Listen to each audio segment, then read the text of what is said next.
Assalamualaikum warahmatullahi wabarakatuh.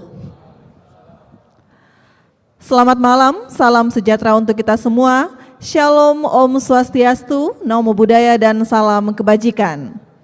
Yang terhormat Menteri Agraria dan Tata Ruang, Kepala Badan Pertanahan Nasional yang diwakili oleh Sekretaris Jenderal. Yang kami hormati para pejabat pimpinan tinggi media, pejabat fungsional utama, para pejabat pimpinan tinggi pratama, para pejabat administrator, para peserta rapat kerja teknis Direktorat Jenderal Penataan Agraria, serta seluruh hadirin yang berbahagia. Selamat datang kami ucapkan dalam acara pembukaan rapat kerja teknis Direktorat Jenderal Penataan Agraria tahun 2024 dengan tema Sinergi dan Kolaborasi Menjamin Reforma Agraria Berkelanjutan dan Berdampak. Hadirin yang berbahagia, mengawali acara, marilah kita menyanyikan bersama lagu kebangsaan Indonesia Raya. Hadirin dimohon berdiri.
Hadirin disilakan duduk kembali. Hadirin yang berbahagia, sebagai ungkapan rasa syukur kita atas kehadirat Tuhan Yang Maha Esa, marilah kita berdoa bersama yang akan dipimpin oleh Bapak Ahmad Syarif Hidayatullah Ali. Kami silakan. Assalamualaikum warahmatullahi wabarakatuh. Marilah sejenak kita bersama-sama menundukkan kepala, bermunajat pada Allah Subhanahu wa Ta'ala agar kegiatan kita hari ini diberkahi dan berjalan dengan lancar. Izinkan saya memimpin doa dengan cara agama Islam. Bagi Bapak Ibu yang beragama lain, mohon berkenan untuk menyesuaikan sesuai dengan keyakinan masing-masing. Astaghfirullahaladzim, astaghfirullahaladzim, astaghfirullahaladzim. Bismillahirrahmanirrahim. Alhamdulillahi Rabbil Alamin. Hamdan yuafi ni'ama yukafi'u mazidah. Ya Rabbana lakal hamdu kama yanbaghi li jalali wajhika wa azimu sultanik. Allahumma salli ala Sayyidina Muhammadin fi awal wal akhirin. Allahumma ya Allah ya Tuhan kami, segala puji serta syukur tercurah ke hadirat-Mu atas segala rahmat dan karunia yang telah Engkau limpahkan kepada kami, sehingga kami dapat berkumpul dalam acara rapat kerja teknis penataan agraria. Ya Allah ya Karim, jadikanlah acara ini sebagai majelis ilmu yang bermanfaat yang Engkau ridhoi, yang membawa barokah, rahmat, taufik dan dapat bermanfaat bagi kesejahteraan masyarakat dan bangsa. Ya Allah yang Maha Benar, pancarkanlah cahaya kebenaran di hati kami, pada pendengaran kami, pada penglihatan kami, pada lidah kami, dan pada semua raga kami, agar kami dapat melihat kebenaran itu tampak jelas benar dan mampu mengikutinya, serta dapat melihat yang salah itu tampak jelas salah dan mampu menjauhinya. Ya Allah, bukakanlah untuk kami jalan keluar dari segala kesulitan. Ajarkanlah kepada kami apa yang belum kami ketahui, dan sempurnakan segala kekurangan yang kami miliki, serta penuhilah segala kebutuhan kami. Jadikanlah kami termasuk golongan orang yang senantiasa ingat kepadamu, selalu mensyukuri nikmat-Mu, dan selalu beribadah dan mengabdikan diri kepadamu. Ya Allah, Tuhan yang Maha Pengampun, ampunilah dosa-dosa kami, dosa orang tua kami, dosa para pemimpin kami. Janganlah Engkau menghukum kami jika kami lupa atau lalai. Janganlah Engkau bebankan kepada kami beban berat sebagaimana Engkau bebankan kepada orang-orang sebelum kami. Ya Allah, janganlah Engkau pikulkan kepada kami apa-apa yang tak sanggup kami memikulnya. Maafkanlah kami, ampunilah kami, dan rahmatilah kami. Hanya Engkau penolong dan pelindung bagi kami. Kabulkanlah doa dan permohonan kami. Subhanakallahumma wa bihamdika asyhadu an la ilaha illa anta astaghfiruka wa atubu ilaik. Wassalamun alal mursalin walhamdulillahi rabbil alamin. Wallahu muwaffiq ila aqwamit thoriq. Wassalamualaikum warahmatullahi wabarakatuh.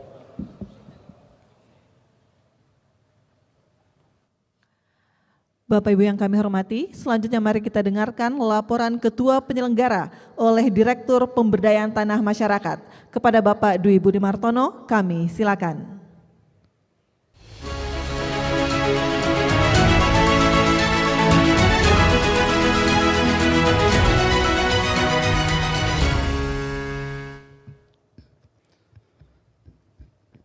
Bismillahirrahmanirrahim. Assalamualaikum warahmatullahi wabarakatuh. Selamat malam, salam sejahtera bagi kita semua. Om Swastiastu, Namo Buddhaya, salam kebajikan. Yang terhormat Bapak Sekretaris Jenderal Kementerian Agraria dan Tata Ruang, Pak Suyus, Bapak-bapak, pejabat pimpinan tinggi media, para pejabat tinggi Pratama, Kepala Kantor DKI tahun ini ya Pak Sekjen, ada tahun lalu, ada tahun sebelumnya, ada 3 Kakanwil DKI ini Pak. Selamat datang Pak Allen. Dan seluruh para peserta Rakernis seluruh Indonesia, kawan-kawan Kabid 3, serta para tamu undangan yang berbahagia. Hadirin yang berbahagia, perkenankan kami melaporkan hal-hal pokok terkait Rakernis kali ini. Rapat kerja teknis Direktorat Jenderal Penataan Agraria merupakan salah satu rangkaian Reforma Agraria Summit yang insya Allah akan kita laksanakan di Bali di Juni 2024 mendatang. Dengan tujuan 2 hal Pak Sekjen. Yang pertama, memastikan tercapainya agenda reforma agraria dalam RPJMN 2020-2024 di akhir masa jabatan Presiden Joko Widodo tahun ini. Dan yang kedua, menyiapkan baseline reforma agraria sebagai masukan bagi rancangan teknokratik RPJMN 2025-2029 untuk kabinet pada pemerintahan berikutnya. Bapak Sekjen dan Bapak Ibu semua, rapat kerja teknis Direktorat Jenderal Penataan Agraria tahun ini akan memiliki agenda antara lain sebagai berikut.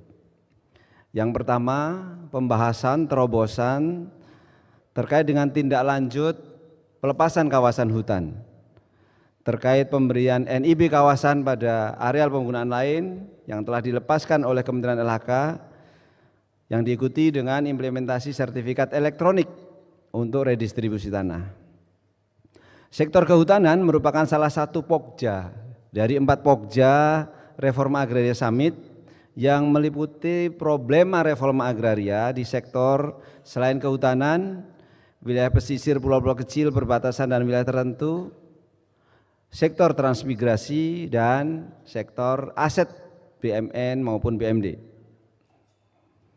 Selanjutnya yang kedua, pembahasan sinergi reforma agraria melalui penataan aset dan penataan akses yang terintegrasi untuk mewujudkan reforma agraria yang berdampak.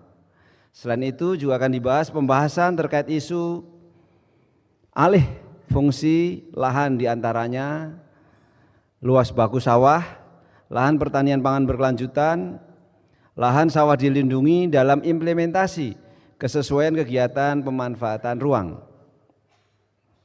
Yang istimewa Pak Sekjen di tahun ini,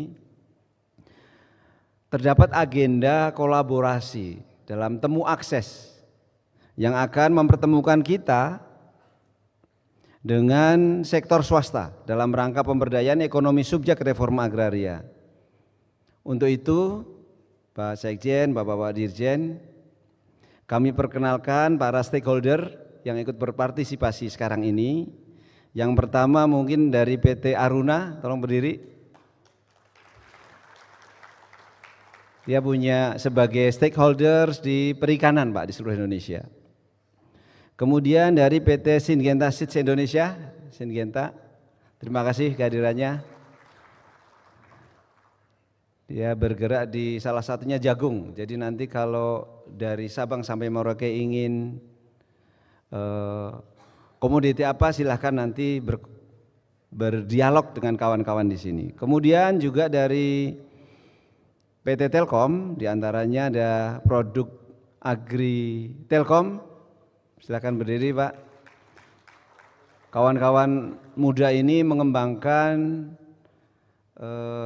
IoT Pak, AI untuk apa yang paling cocok untuk lahan-lahan yang kita redistribusikan. Kemudian juga PT Agrobot. Silakan. Ini selain juga untuk kantor, juga kalau ada yang persiapan pensiun, silakan hubungi Agrobot, di tanahnya akan ditanami apa begitu. Pribadi saya tanam melon Pak. Jadi kalau ada yang ingin tertarik silakan nanti di sana mau apa begitu ya. Kemudian Pak Sekjen dan Bapak-Bapak Dirjen, narasumber selain narasumber internal juga ada narasumber eksternal. Di antaranya dari Direktur Pengukuhan dan Penataman Kawasan Hutan, karena nanti itu KLHK akan sangat penting di tahun ini. Kemudian Asisten Deputi Bidang Koordinasi Pangan dan Agribisnis Kemenko Bidang Perekonomian, Direktur Perencanaan Jasa dan Kawasan Kementerian Investasi, kemudian dari kawan-kawan tadi. Selain itu juga dari akademisi baik dari IPB, dari UI maupun dari Universitas Diponegoro. Peserta kawan-kawan dari termasuk dari Kemenko Ekon, Kementerian LHK, Kementerian PPN Bappenas, perguruan tinggi, BPS, Kemenko Bidang PMK, serta dari kita, dan terutama yang kita banggakan Bapak Ibu Kepala Bidang Penataan dan Pemberdayaan seluruh Indonesia, serta Pak Sekjen secara daring besok diikuti oleh seluruh Kepala Seksi 1 dan Kepala Seksi 3, di mana di situ nanti akan ada Pak Dirjen SPPR dan Pak Dirjen Dalu serta Pak Dirjen KLHK untuk bagaimana implementasi NIB kawasan itu Pak, bagaimana menjadi redistribusi tanah sistematis lengkap, kira-kira gitu Pak Sekjen. Untuk itu kita mengambil tema raker ini yaitu sinergi dan kolaborasi menjamin reforma agraria berkelanjutan dan berdampak. Demikian, terima kasih untuk seluruh peserta dan panitia dan semua yang terlibat. Selamat berdiskusi dan berkolaborasi. Wabillahi taufik wal hidayah. Wassalamualaikum warahmatullahi wabarakatuh. Om Santi Santi Santi Om.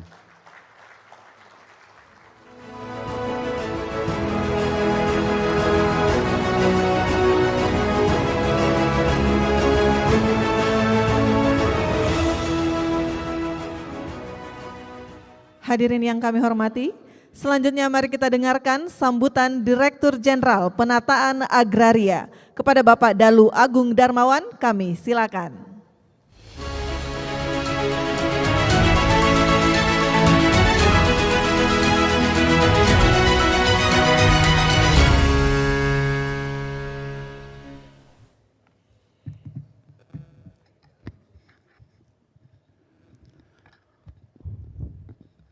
Bismillahirrahmanirrahim. Assalamualaikum warahmatullahi wabarakatuh. Selamat malam. Salam sejahtera bagi kita semuanya. Om Swastiastu, Namo Buddhaya, salam kebajikan. Yang saya hormati Bapak Sekretaris Jenderal Kementerian Agraria dan Tata Ruang Badan Pertanahan Nasional, para pejabat tinggi media di lingkungan Kementerian ATR BPN, para pejabat tinggi Pratama, kemudian para staf khusus, para tenaga ahli yang hadir, para kepala kantor wilayah, ada Pak Kanwil Jawa Tengah, Bapak pejabat fungsional utama Pak Andi, terima kasih Pak Andi telah hadir, dan para tamu undangan yang berbahagia. Pertama, marilah kita mengucapkan puji syukur kehadirat Allah SWT pada malam hari ini kita bisa berkumpul dalam acara Rakernis Direktorat Jenderal Penataan Agraria, yang mudah-mudahan ini bisa menghasilkan sesuatu yang baik, tentu saja dalam kerangka pengelolaan agraria. Ibu dan Pak sekalian, seperti kita ketahui bahwa rencana pembangunan jangka menengah tahun 2020 sampai 2024 pada pemerintahan Bapak Presiden Joko Widodo akan berakhir di tahun ini. Tentu saja ini memerlukan sebuah refleksi, sebuah evaluasi yang berkaitan dengan pelaksanaan reforma agraria. Kita ketahui bahwa di dalam evaluasi itu terdapat capaian-capaian yang barangkali perlu kita lihat kembali, dan sekaligus berbagai kelemahan harus kita coba evaluasi untuk mempersiapkan diri baik di dalam persoalan-persoalan yang berkaitan dengan reforma itu sendiri maupun hal-hal lain yang berkaitan dengan itu, dan tentu saja ini menjadikan tantangan bagi kita di masa-masa mendatang. Ibu dan Pak sekalian, kita ketahui bahwa kita mengelola 64,1 juta hektar area penggunaan lain. Dan di dalam konteks pengelolaan agraria, di Kedirjenan kami ada 3 direktorat yang menangani, yaitu Direktorat Penatagunaan Tanah, ada Pak Wartomo, kemudian Direktorat Lederhome ada Pak Rudi, kemudian Direktorat Pemberdayaan Tanah Masyarakat Pak Budi, dan dibantu oleh Buses, Busikiptia. Ini tim kami yang mudah-mudahan bisa mengelola hal-hal semacam itu yang kita sebutkan tadi. Pak Sekjen dan Ibu dan Pak sekalian, di dalam capaian kita di dalam 5 tahun terakhir ini, kita bisa laporkan beberapa hal, kita sampaikan, mudah-mudahan ini menjadi evaluasi kita bersama. Yang pertama berkaitan dengan lokasi prioritas reforma agraria. Ibu dan Pak sekalian, kita diberikan target 70 lokasi prioritas reforma agraria yang berasal dari berbagai lembaga swadaya masyarakat, yang itu merupakan target-target kita yang harus kita selesaikan. Sampai sekarang kita baru menyelesaikan 24 lokasi yang bisa kita selesaikan. Sisanya masih berkutat pada persoalan-persoalan aset. Ini menjadi tantangan kita untuk menyelesaikan konflik-konflik yang tersebar di berbagai daerah, khususnya di 16 provinsi ini. Dan kita akan coba terus koordinasikan dengan Kementerian Perekonomian selaku leading institution yang menyelesaikan konflik melalui Perpres 62 tahun 2023. Ada teman kita dari Menko Ekonomi yang ikut dalam berbagai penyelesaian persoalan-persoalan ini. Kemudian yang berkaitan dengan penataan aset, khususnya dalam konteks redistribusi tanah, kita menyelesaikan redistribusi tanah yang berasal dari ex-HGU, tanah terantar maupun tanah negara lainnya, dari target 0,4 juta hektar, per April 2024 kita sudah selesaikan 2,2 juta bidang seluas 1,4 juta hektar atau 358,38%. Kemudian yang kedua, ini yang barangkali kita akan tadi Pak Budi sudah sampaikan, berkaitan dengan redistribusi tanah dari pelepasan kawasan hutan. Kita baru selesaikan 380.000 hektar dari 4,1 juta hektar, atau kurang lebih baru 9,3%, Pak. Capaian ini masih tergolong rendah, namun kita telah mampu memenuhi target-target di rencana aksi Perpres 62 tahun 2023. Jadi kita menyadari bahwa masih rendahnya capaian ini menjadi tantangan bagi kita semuanya terhadap percepatan penyediaan objek potensi redistribusi tanah dari PKH ini sangat krusial. Jadi beberapa hal kita coba untuk sinkronkan. Nah, untuk memenuhi hal tersebut maka tahun ini kita lakukan IP4T serta survei bersama terhadap perolehan TORA dari PKH yang saat ini masih kita coba selesaikan. Kemarin baru saja kita rapat dengan Direktorat Jenderal Planologi di Bali, mencoba mencari jalan terobosan untuk penyelesaian dari 1,7 juta hektar tadi, yang kita baru selesaikan 380.000. Jadi tantangannya di tahun ini cukup berat, namun demikian kita coba untuk cari terobosan yang signifikan. Sehingga Pak Sekjen kita akan, makanya di tahun ini fokusnya adalah penyelesaian PKH dari kawasan hutan dan penyelesaian ex-HGU. Ya. Sehingga untuk sementara coba nanti kita diskusikan dari target yang ada, untuk sementara yang tanah negara lainnya coba kita pending terlebih dahulu. Kemudian yang berkaitan dengan akses, karena reforma agraria itu tidak bisa dipisahkan terkait dengan penataan akses.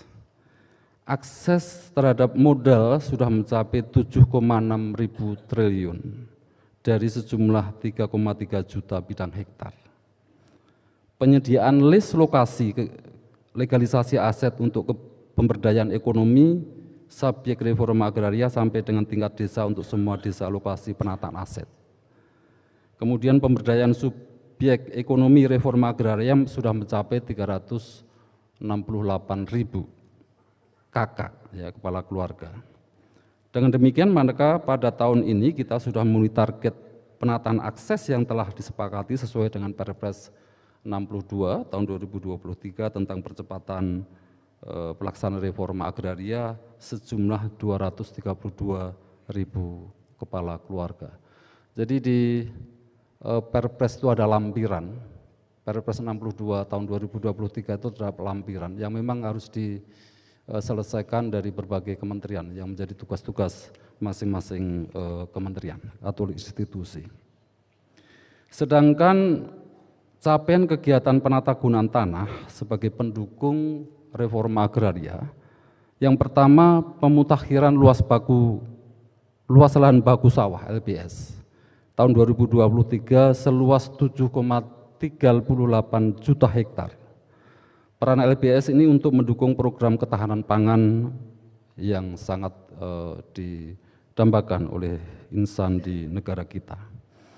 Kemudian capaian potensi TORA dari indikasi tanah timbul sebanyak 878 sertifikat atau kurang lebih seluas 86 hektar di Kabupaten Cilacap, kemarin Pak Menteri sudah sampaikan sertifikatnya, dan pertimbangan teknis pertanahan untuk investasi sejumlah 13.470 layanan.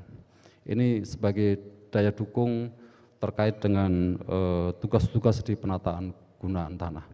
Di samping juga terdapat neraca penggunaan tanah yang mudah-mudahan ini kalau kita kelola dengan baik maka akan mendukung ekosistem di dalam carbon trading.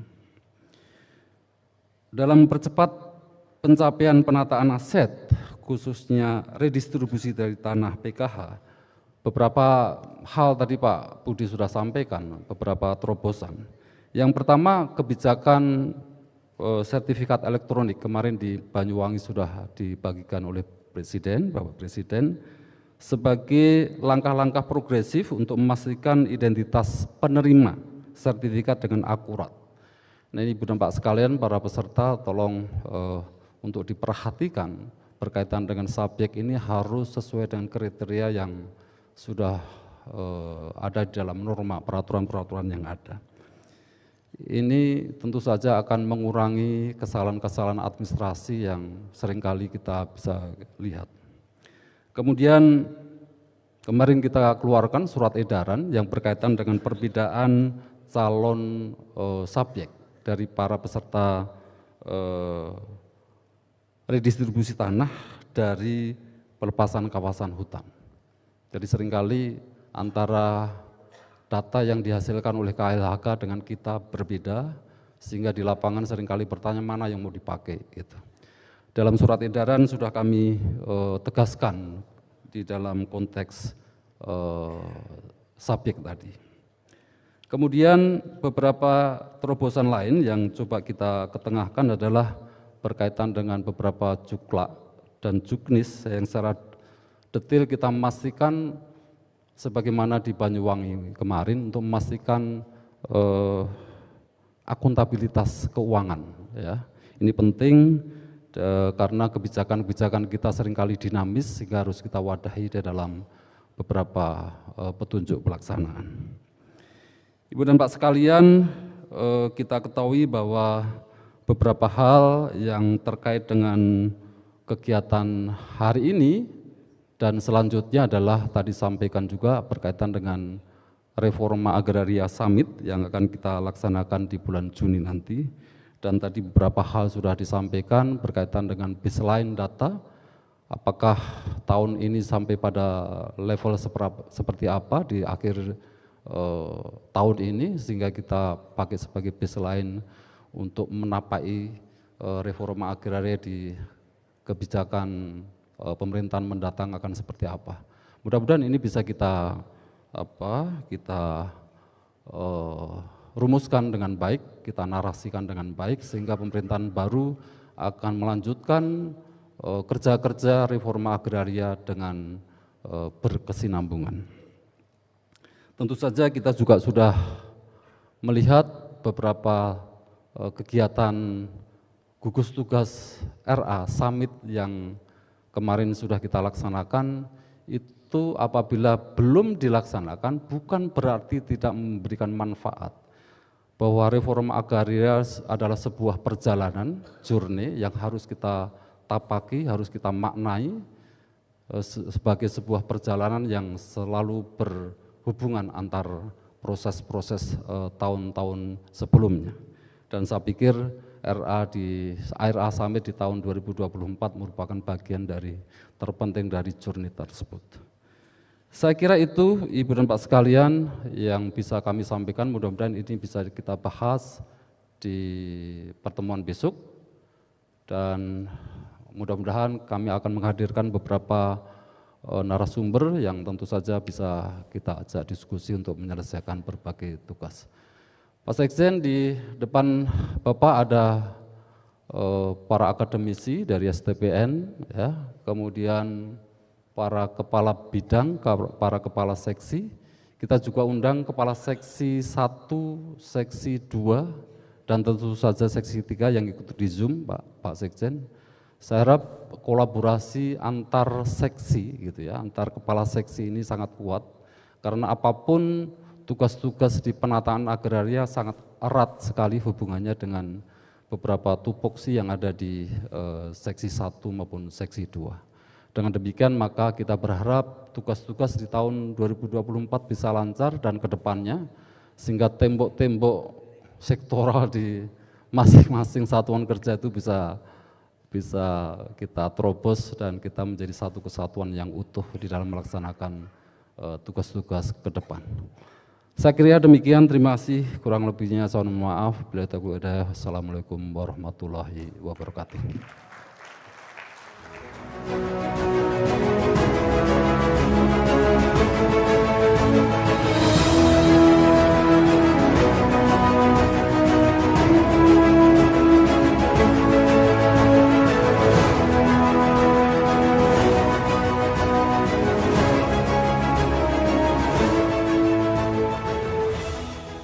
Hadirin yang berbahagia, Direktorat Jenderal Penataan Agraria telah menjalankan tugas dan fungsinya secara berkelanjutan dengan melakukan sinergi dan kolaborasi. Untuk itu kami akan menayangkan video success story kegiatan Direktorat Jenderal Penataan Agraria. Selamat menyaksikan.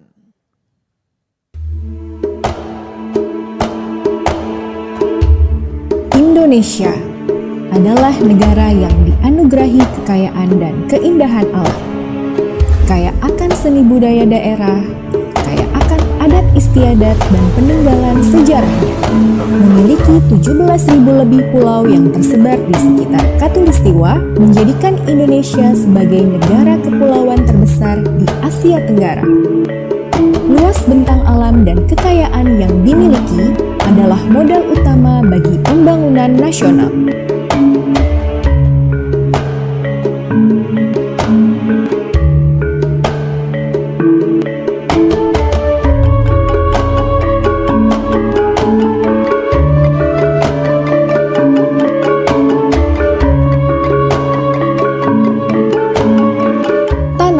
Sebagai salah satu sumber daya alam yang terpenting saat ini, memiliki fungsi dan kedudukan yang sangat berarti bagi kehidupan manusia. Dalam menggerakkan roda pembangunan nasional, diperlukan peran dan tanggung jawab dari kita semua sebagai anak bangsa.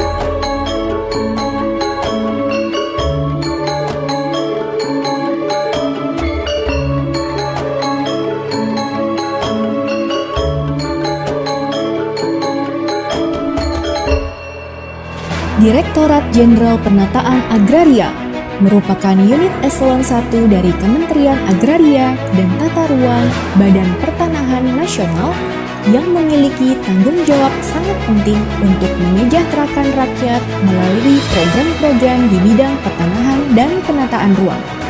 Salah satunya memiliki peran yang strategis dalam menjalankan program reforma agraria, mengurangi ketimpangan pemilikan tanah, dan meningkatkan kesejahteraan rakyat dari program pertanahan.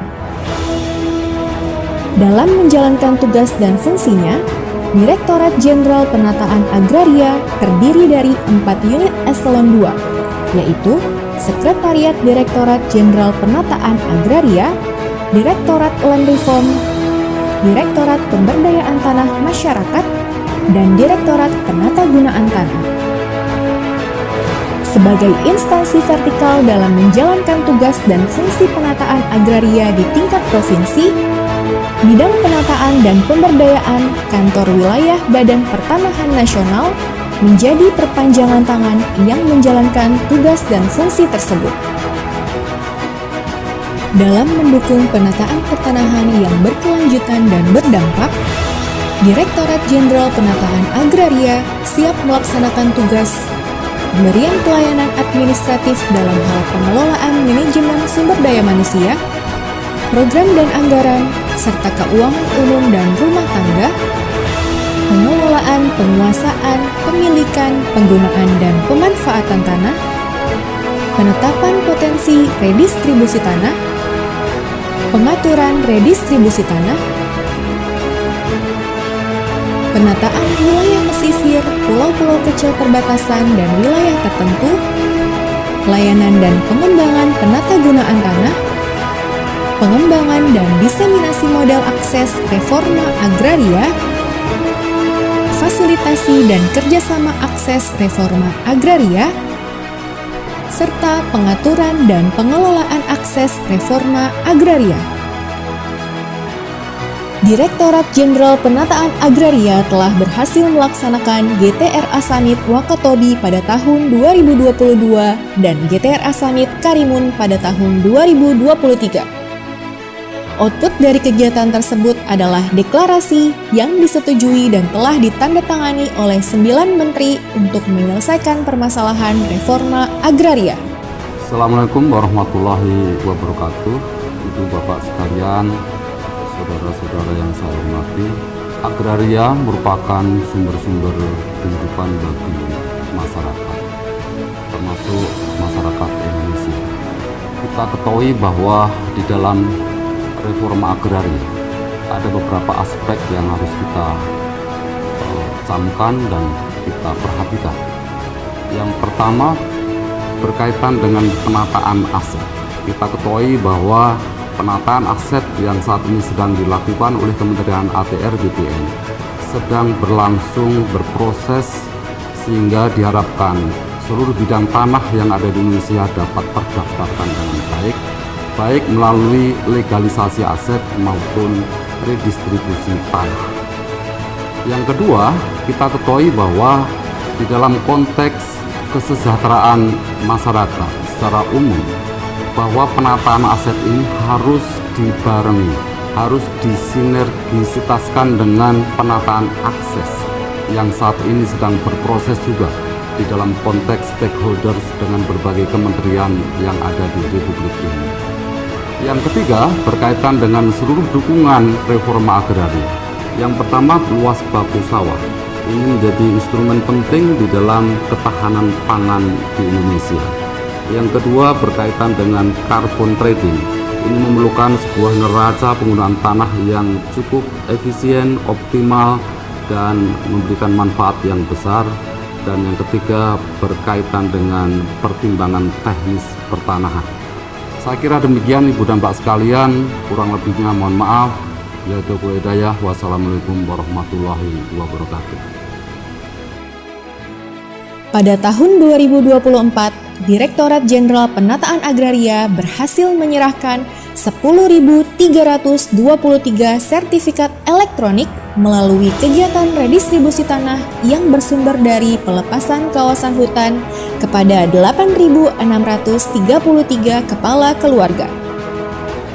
Sehingga sampai dengan bulan April 2024, tercatat sudah 3.077.486 bidang tanah yang dapat diredistribusikan kepada masyarakat yang berhak menerimanya. Gerakan Sinergi Reforma Agraria sebagai salah satu titik tolak sinergi dan kolaborasi dalam pelaksanaan reforma agraria dengan semangat dari sama-sama kerja ke kerjasama untuk reforma agraria.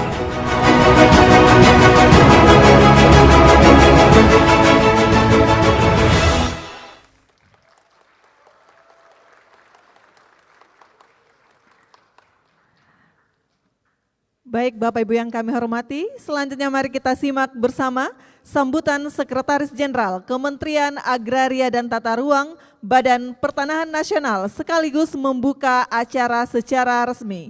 Kepada yang terhormat Bapak Suyus Windayana, kami silakan.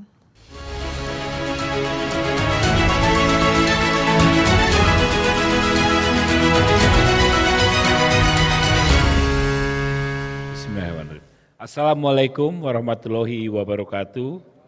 Selamat malam, salam sejahtera untuk kita semua. Om Swastiastu, Namo Buddhaya, salam kebajikan.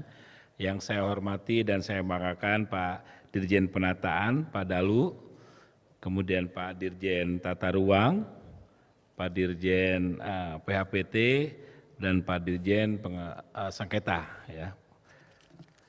Kemudian juga saya ucapkan juga selamat datang kepada Pak Andi, fungsional utama. Itu sahabat saya dan guru saya Pak Andi. Terima kasih Pak Andi udah hadir ya. Kemudian Bapak dan Ibu pejabat tinggi Pratama, terutama The Dream Team Pak Dalu ya. Los Galacticos gitu kan. Berat semua tuh ya kan Pak Dalu, ya kan berat semua tuh anak buah Pak Dalu ini kan gitu. Kemudian juga yang mewakili dari Menko Perekonomian, kemudian teman-teman dari pihak swasta yang juga mendukung pelaksanaan reforma agraria, khususnya kaitannya dengan pemberdayaan masyarakat. Bapak Ibu Kepala Bidang, baik yang hadir secara online ataupun secara hadir secara langsung ya. Kemudian tenaga ahli Menteri Bidang Partisipasi dan Pemberdayaan Masyarakat. Ada ya? Oke, Bapak dan Ibu, para peserta Rakernas yang berbahagia, pertama-tama marilah kita panjatkan puji syukur kehadirat Ilahi Robi karena atas berkat dan rahmatnya malam ini kita bisa berkumpul dalam acara Rapat Kerja Teknis Direktorat Jenderal Penataan Agraria tahun 2024 dengan tema Sinergi dan Kolaborasi Menjamin Reforma Agraria Berkelanjutan dan Berdampak. Saya senang sekali nih dengan temanya ya, dengan judulnya. Ini sekaligus juga tadi yang disampaikan oleh Pak Presiden kaitannya dengan Musrembang hari ini, bahwa semua kegiatan yang kita laksanakan, semua program-program itu harus sinkron gitu ya. Jadi sinergi, kolaborasi, dan artinya sinkronisasi. Jadi Pak Dalu, terima kasih, judulnya sudah judul temanya sudah bagus sekali, dan yang terakhir harus berdampak. Jadi apa yang disampaikan oleh Pak Presiden ya, bahwa apa yang kita lakukan harus berdampak kepada masyarakat. Ya, nanti ceritanya akan panjang nih berdampak ini. Kemudian saya senang sekali hari ini bisa bertemu dengan teman-teman di bidang penataan ya, yang menjadi pilar utama, salah satu pilar atau pilar utama pelaksanaan reforma agraria. Jadi nanti kita berdiskusi hari ini dan besok akan berdiskusi mengenai reforma agraria tahun penyelesaian tahun ini dan meletakkan dasar-dasar supaya reforma agraria ini bisa dilanjutkan oleh pemerintah yang akan datang. Ya, saya berharap ada masukan-masukan baru, ada ide-ide baru bagaimana reforma agraria tetap masuk dalam program Pak Prabowo. Kemudian Bapak dan Ibu, yang kedua permohonan maaf dari Pak Menteri karena Pak Menteri baru mendarat dari Sulawesi Utara, jadi perjalanan panjang ya ke Gorontalo, tidak ke Sulawesi Utara, kemudian perjalanan darat ke Bolsel ya, ke Bolsel itu sekitar 7 jam, bolak-balik 14 jam, kemudian naik pesawat lagi, dia baru nyampe, dan Pak Wamen juga baru nyampe umroh, mudah-mudahan besok bisa hadir Pak Wamen. Biasanya kan Menteri Pak Wamen, akhirnya ke saya nih gitu ya. Jadi tanpa mengurangi rasa hikmatnya acara ini ya. Jadi permohonan maaf Pak Menteri tidak bisa hadir, tapi mungkin di lain kesempatan Pak Menteri akan hadir, dan Pak Menteri sangat berkenan sekali untuk melaksanakan summit GTRA Summit 2024 di bulan Juni di Bali ya. Saya dengan Pak Wamen usulnya, Pak jangan tahun ini karena yang tahun kemarin belum dilaksanakan gitu kan. Tapi kata Pak Menteri harus dilaksanakan karena ini adalah janji politik tahun 2024 sebagai tahun terakhir Pak Jokowi, dan harus dilaporkan ya.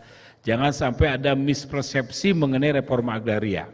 Jadi sampai ada satu kandidat pada saat debat kemarin menyatakan bahwa reforma agraria belum berjalan gitu ya. Jadi ini harus kita clearkan, harus kita jelaskan bagaimana program reforma agraria yang tadi sudah disampaikan oleh Pak Dalu, yaitu sekitar 358% redistribusi kita yang berasal dari HGU, dan juga 9,37% dari target reforma agraria yang besar dari pelepasan kawasan hutan. Dan ini kita berprogres terus ya. Tadi sampaikan harus sinergi, harus sinkron, harus kolaborasi antar kementerian supaya target yang paling berat yaitu bagaimana mengkolaborasikan antara SK biru menjadi SK hijau gitu ya. Itu yang menjadi penting gitu ya, harus kita lakukan. Bapak dan Ibu, Presiden kemarin sangat mengapresiasi apa yang sudah kita lakukan, khususnya di Banyuwangi ya, Pak Kabid Jawa Timur ya. Kemudian kita bagikan di Banyuwangi, mungkin Bapak dan Ibu mendengar beritanya atau ada online-nya nggak sih kemarin? Nggak ada ya? Ada ya, ada online-nya juga, bisa melihat bagaimana antusias Pak Jokowi membagikan sertifikat, dan itu ke Banyuwangi khusus satu acara, hanya membagikan sertifikat Redis. Dan itu sudah dijanjikan oleh Pak Jokowi ya. Jadi 3 bulan dijanjikan oleh Pak Jokowi akan kembali, dan Pak Jokowi datang kembali 3 bulan. Ya, dan diselesaikan oleh Pak Kanwil Jawa Timur itu 1 bulan 10.000 sertifikat diselesaikan 1 bulan. Jadi ini prestasi buat saya karena itu ada beberapa desa ya. Jadi semua tim di Jawa Timur dikerahkan, dan itu adalah bagian dari sinergi dan kolaborasi ya untuk menyelesaikan itu. Dan yang terpenting lagi, Pak Jokowi sudah mempresentasikan bagaimana progres kita melakukan transformasi digital yang dimulai dari program redistribusi untuk menerbitkan sertifikat secara elektronik. Banyak manfaat dari sertifikat elektronik, dan Pak Menteri Pak Hadi sebelumnya sangat mendukung sekali untuk memastikan bahwa setiap subjek yang menerima redistribusi itu adalah subjek yang memenuhi syarat. Kita tahu di beberapa kali redistribusi yang terakhir, yang di Bogor misalnya, redistribusi yang khususnya buat petani ternyata karena kita tidak mengecek, setelah dicek ulang pekerjaannya bukan petani. Ada yang dokter, ada yang mungkin kalau PNS masih boleh ya, ada yang bukan sebagai subjek penerima. Ada yang satu keluarga menerima lebih dari 1 misalnya. Dan ini yang dilakukan oleh Pak Dalu, itu adalah salah satu usaha bagaimana memastikan kita naik level, next level gitu ya, naik level supaya kepastian pemberian redis ini bisa dilakukan dengan lebih baik lagi. Jadi kita pastikan subjek dan objeknya itu adalah betul-betul orang yang memenuhi syarat, kepala keluarga yang memenuhi syarat, dan subjeknya pun, objeknya pun memenuhi syarat. Jadi saya pikir kita ke depan ya akan melakukan program, semua program-program yang program strategis yang kita lakukan ini dengan kriteria yang lebih baik lagi. Dan saya tadi ngobrol dengan Pak Dirjen PAPT, Pak Asnaidi, mungkin kita akan tetapkan juga untuk PTSL ini kita akan move on, akan pindah ke elektronik juga. Ya, tadi Pak Asnaidi kita akan diskusi bagaimana PTSL yang 4 juta ini bisa kita rubah menjadi elektronik. Dan saya targetkan Bapak dan Ibu di tahun 2025, di akhir tahun 2025, semua pelayanan kita berbasis elektronik. Ya. Jadi saya, ini gara-gara Pak Andi ya, Pak Andi masukkan di pasal di Undang-Undang CK gitu ya. Jadi semua produk-produk kita bisa elektronik gitu ya. Jadi udah nanggung nih, mumpung udah di undang-undang gitu ya, mumpung udah di undang-undang. Dan waktu saya analisa waktu saya bikin disertasi itu efisiensi kita cukup tinggi gitu ya. Karena tidak ada lagi jahit menjahit. Tadi saya lihat masih ada tuh kapan jahit itu. Jahit menjahit, paraf, kemudian dibawa ke si A ke si B numpuk gitu ya. Kemudian dicap. Itu mudah-mudahan efisiensi kita lebih dari 30% ya. Jadi saya berharap ini akan lebih cepat, dan saya kemarin lihat statistiknya untuk kantor-kantor yang melaksanakan elektronik, datanya lebih baik. Ya. Datanya lebih baik dan hasilnya itu waktu penyelesaiannya lebih real time. Jadi tidak ada lagi data yang disentuh Tanahku dinyatakan sudah selesai, tapi orang yang mau ngambil ternyata datanya belum selesai. Jadi nanti kita akan pastikan itu semuanya ya, supaya survei penilaian integritas dari KPK itu menjadi naik lagi. Ini kita kemarin agak turun ya, 3 terbawah, ini saya malu juga nih.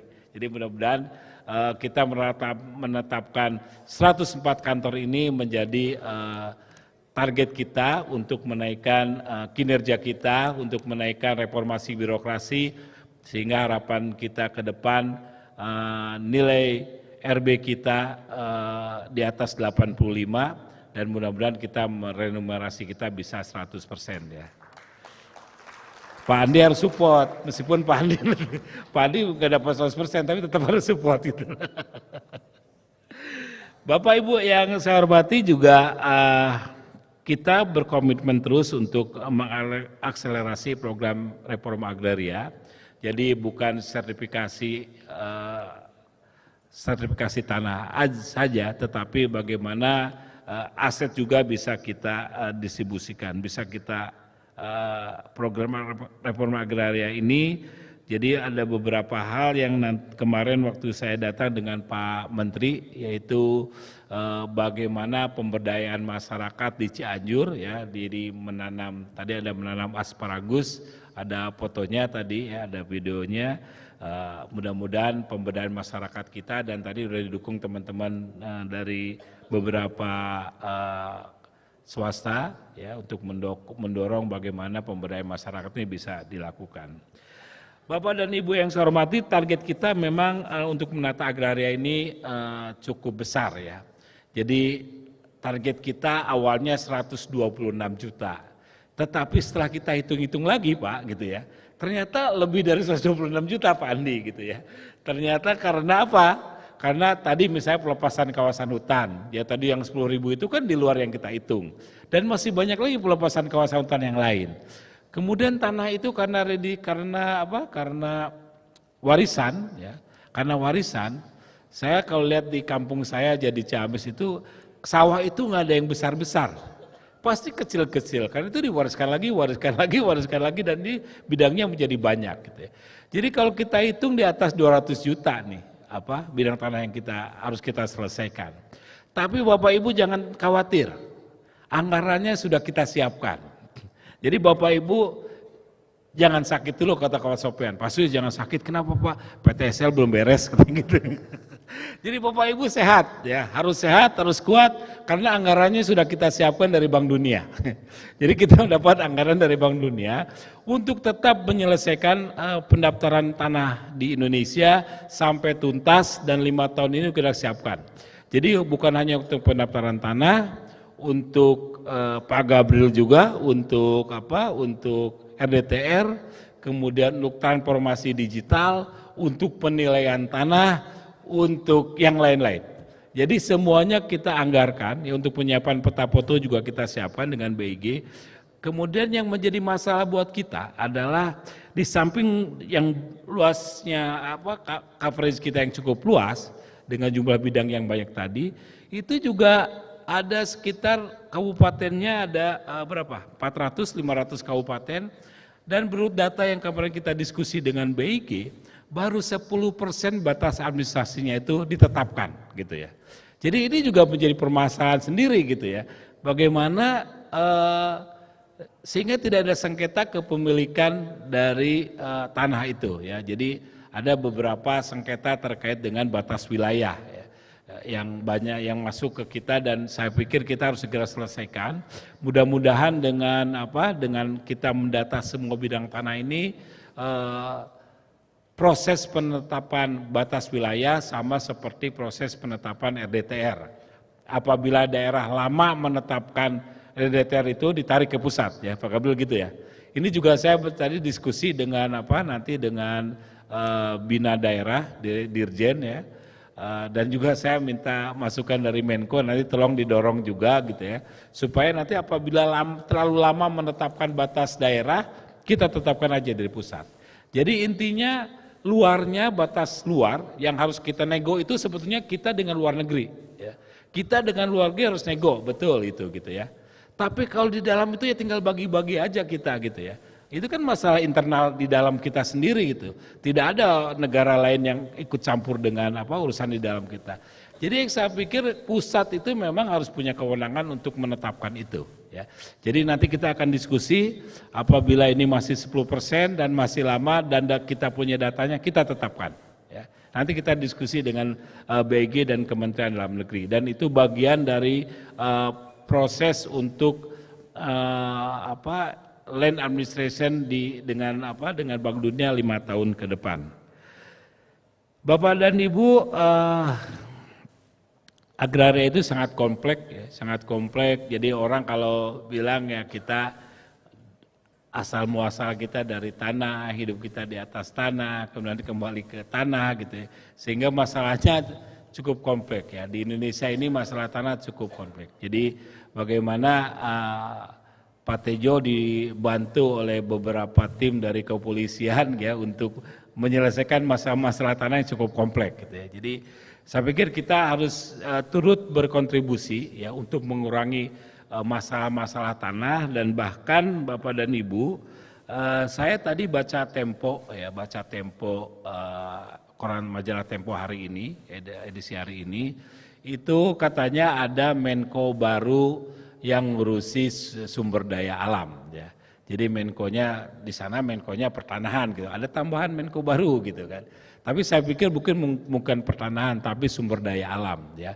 Supaya bagaimana masalah kita dengan KLHK, masalah kita dengan ESDM, masalah kita dengan KKP itu bisa dirembuk dalam satu Menko. Karena sekarang ini berbeda-beda nih. Kehutanan Menkonya di mana ya? Di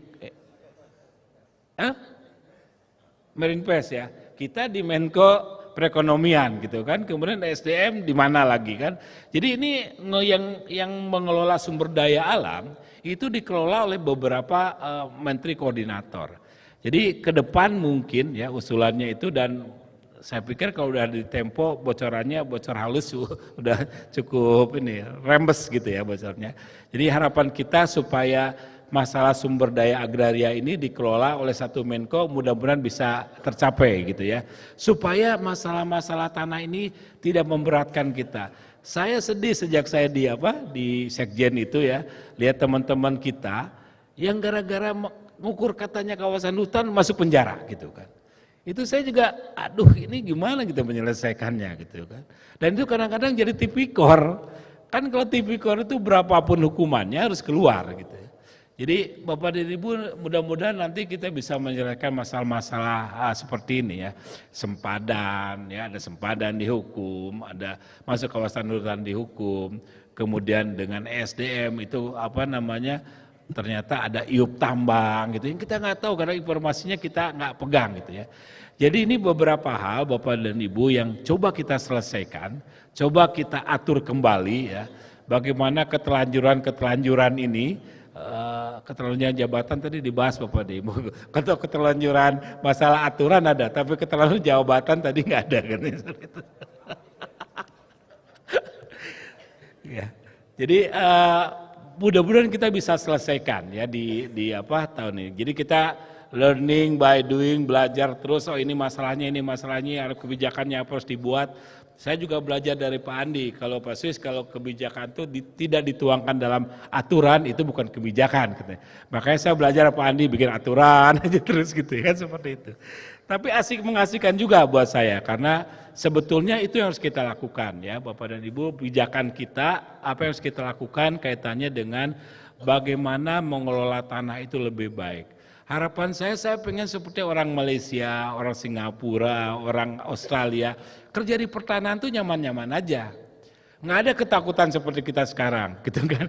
Selesai darinya alhamdulillah kita selesai di pensiun dengan nyaman gitu kan, seperti itu. Karena banyak sekali sudah pensiun juga kadang-kadang dipanggil-panggil gitu ya. Ini yang nanti harus kita selesaikan nih, masalah-masalah seperti ini, bagaimana kita bekerja itu nyaman sekali ya. Bagaimana masyarakat juga merasa dimudahkan dengan keberadaan pertanahan ini. Bapak dan Ibu, saya mendengar juga yaitu bagaimana pemberdayaan masyarakat dilakukan. Dan tahun 2023 informasi dari Pak Direktur, Pak Budi, udah ada 114.900 kepala keluarga yang diberdayakan.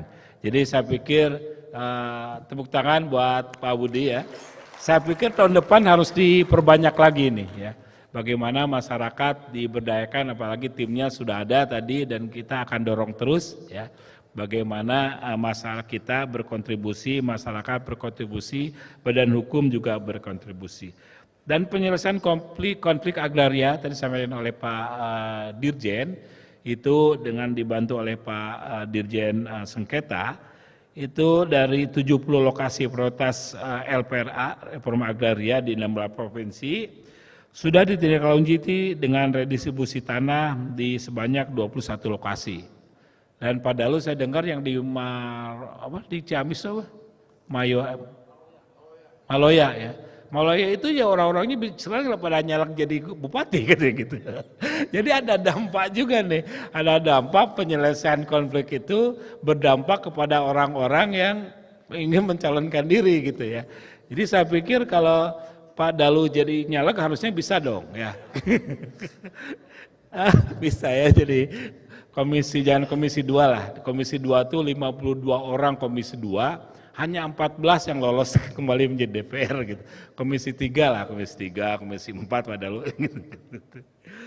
Saya berharap Bapak dan Ibu nanti mendiskusikan ya, kita diskusikan bagaimana memastikan janji politik dari Pak Jokowi, janji politik kita agar reforma agraria ini mencapai target yang ditetapkan sebagai program strategis nasional yang tertuang dalam RPJM 2000-2004 dan rencana aksi percepatan juga.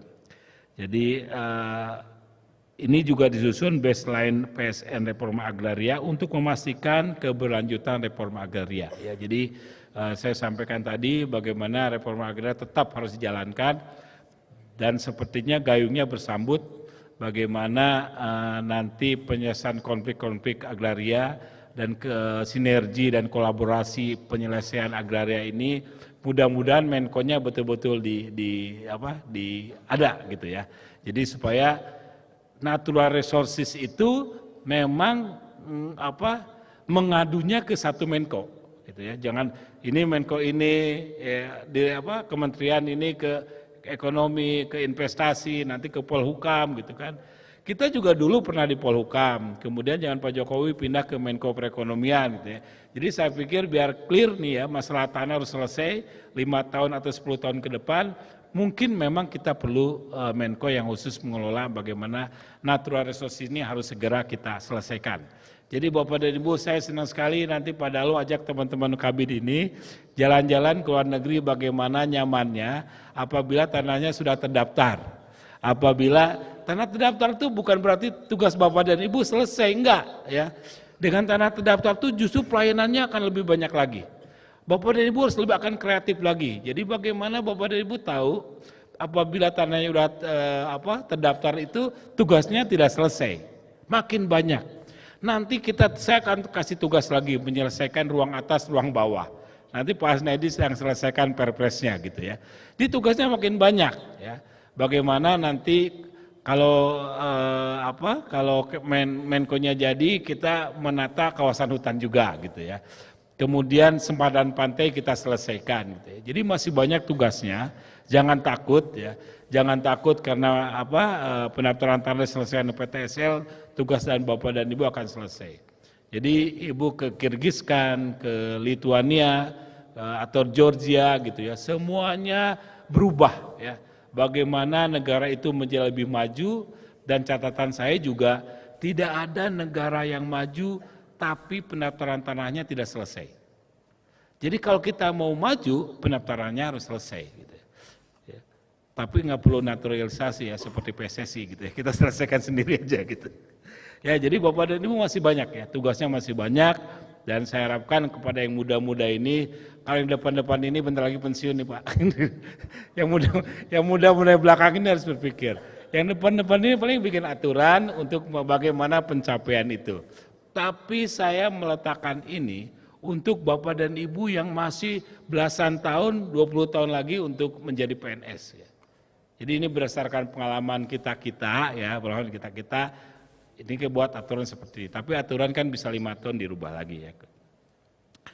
Jadi Bapak dan Ibu, saya berharap nanti dibuatkan baseline ya supaya reforma agraria ini berkelanjutan Pak Dalu ya, dan kita berharap ini tetap berlanjut. Kemudian juga saya ucapkan selamat kepada seluruh pejuang reforma agraria, ya khususnya redistribusi aset. Mari kita maksimalkan hari-hari ke depan dengan memberikan yang terbaik untuk masyarakat. Jadi mulai Bapak dan Ibu semua, rakyat Indonesia adil dan makmur ini insya Allah akan terwujud ya dengan mewujudkan reforma agraria, yaitu penyelesaian konflik, penataan aset, penataan akses, tanah untuk rakyat dan tanah untuk semua.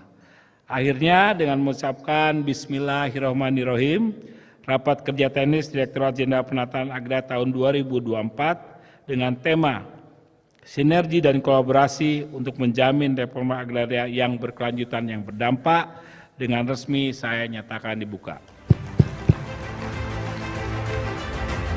Selamat mengikuti rapat kerja teknis sehingga menghasilkan rumusan yang dapat dipedomani bersama dalam rangka mengakselerasi program strategis reforma agraria. Sebelum nutup, ini ada satu pantun. Olahraga bersama istri tercinta, apalagi tercinta-tercinta yang lain. Badan pun bugar semakin ceria. Kini rakyat Indonesia bersorak gembira, negara hadir melalui reforma agraria. Terima kasih Bapak dan Ibu. Wabillahi taufiq wal hidayah. Wassalamualaikum warahmatullahi wabarakatuh.